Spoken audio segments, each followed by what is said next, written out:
As I mentioned before, one of the virtues of a good knot, one of the things that makes it a good knot, is its ability to be untied easily, as well as its ability to be tied easily.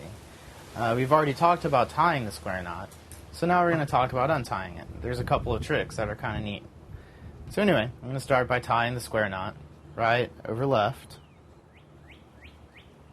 and then left over right. So you have a nice square knot.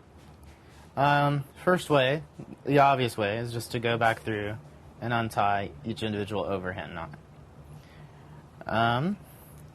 But let's say, your rope's a little tighter than that.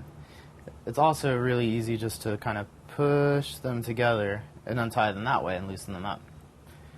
Well, my favorite way is by taking one of these ends over here, the ones that you use to make the overhand knots, and you pull one down, and it actually forms a larkhead knot, and you can slide it right off.